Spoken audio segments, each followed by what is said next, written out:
Hi guys, so following on from my unboxing, I thought I'd give a bit of information on the iPhone SE, and since it was really quick I thought I'd go a bit more in depth with the iPhone. So I think it's time to remove the front and back stickers from the phone.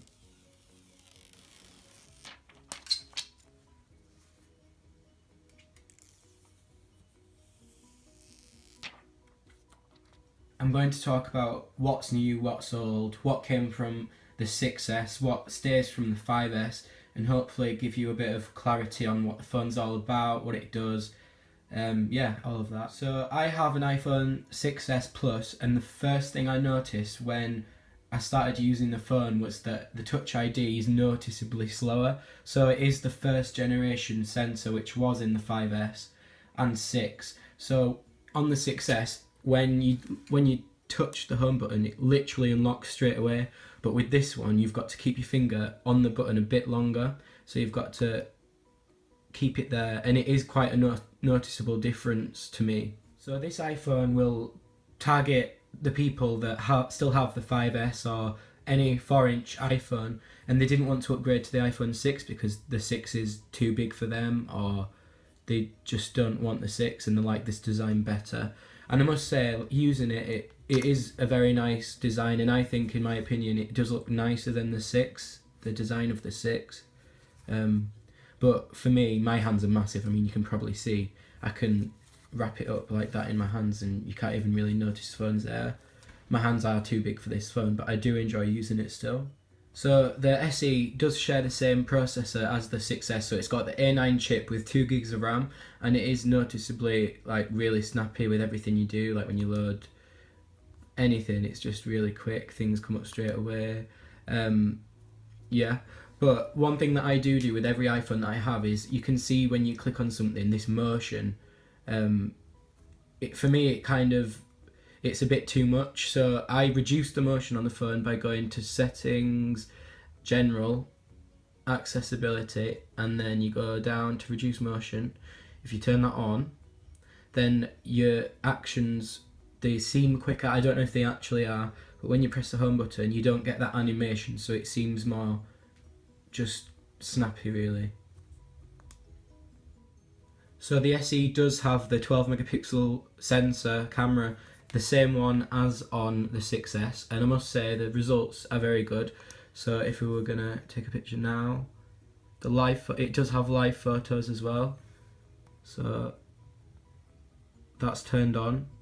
And if we go into the camera roll, and it does not have the 3D touch that the 6S has, so they've implemented it in the way that you just do a long press to look at the live photo.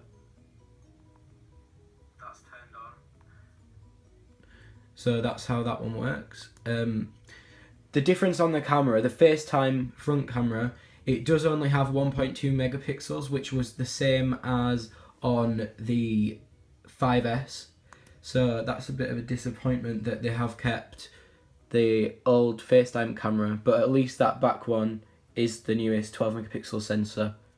And the camera is capable of recording in 4K, and it's not actually, when you go in the camera and then to video, it isn't automatically on 4K because it'd say down in this corner here 4K. So what you have to do to turn it on is settings, scroll down to photos and camera, and then you go down to record video, and if you want it in 4K, you just press 4K at 30 frames per second, go home, and then when you click the camera and it's on video, you'll see the 4K symbol down there. Recording in 4K.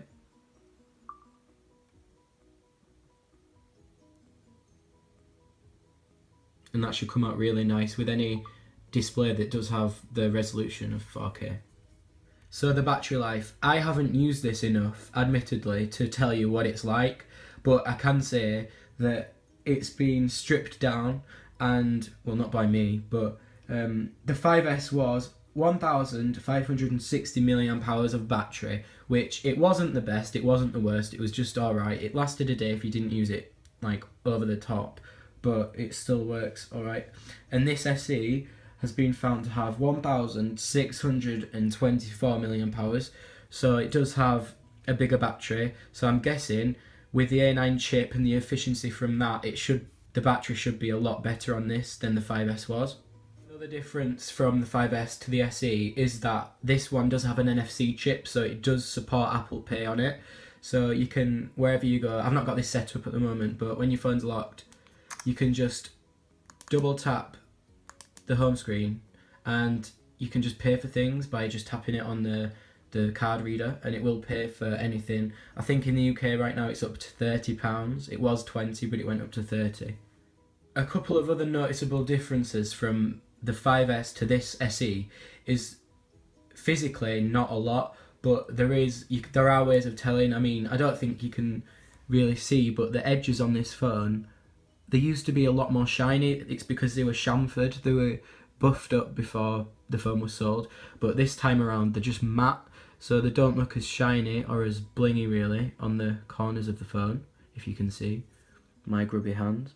But yeah, you can probably see they're not as shiny this time around. It's because they are just matte and not chamfered. Another way of telling is on the back it says SE. Obviously the 5S didn't say SE, but that's a new addition to the phone by it saying SE. Yeah, it does come in this rose gold colour this time, which the 5S didn't, and that's basically the only differences between how the phone looks. The screen resolution on this iPhone is 326 pixels per inch, which is exactly the same as the iPhone 5S, 4S, all the way up to the 6. So yeah, the 6S as well. Not the 6 Plus, which does have slightly bigger pixels per inch. But yeah, you can see that the screen's really choppy and it's very nice to look at. This isn't anything to do with the phone, I just thought I'd add it in here. With the newest software, 9.3, general about, 9.3, there is the new night shift feature, which I've really been enjoying. That is when you swipe up from the bottom and you turn it on.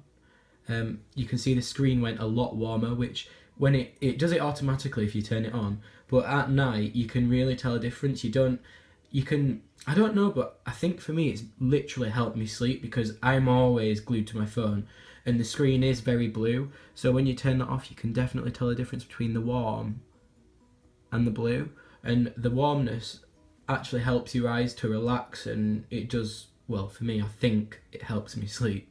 Another thing I checked out was the speaker of the phone, because when I went from the iPhone 6 to the 6S Plus, I did notice that the speaker was a little bit quiet, and I do like to listen to music out loud when I'm getting ready to go somewhere or something, so I just thought I'd check out the speaker on this, and I did compare it to my 6S Plus, and it was pretty similar in result, so I think the iPhone 6 must be a bit louder than these new iPhones for some reason, but I'll just play some to see how loud it gets and things like that, if it turns down.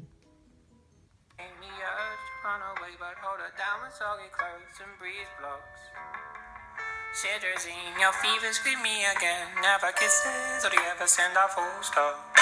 You with your guitar, leave flowers on the boulevard. Oh,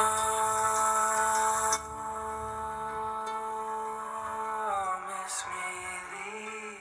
So the speaker is very nice and crisp, just like every iPhone. They've got a very good quality about them. Now I'm going to talk a bit about the weight of the phone, because I have had the 5 and the 5S before, and they are very, very light, and I got this expecting maybe it to be a bit heavier with all of the new things, but it is literally exactly the same.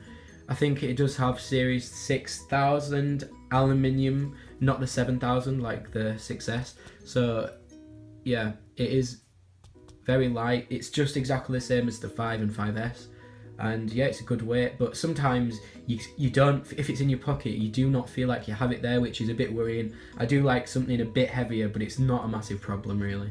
In terms of speed on the internet, it is obviously going to be really fast, but my home internet is shockingly slow, so for me it's not going to be any good unless I put my 4G SIM card in there. That's another thing to note. The 4G it does have 4G LTE, but it's not adopted what the 6S has, which is like the advanced LTE, so you will get quick speeds but not as quick as the 6S. So that's been my little more in-depth review of it. these are my first ever proper videos, so they're probably not the best, but if I've helped someone give a bit of insight, then that's all I'm here for really. And yeah, this is the iPhone SE. If you want any more coverage on anything in particular with the phone, just drop a comment below and I'll see what I can do with that. Yeah, thanks for watching.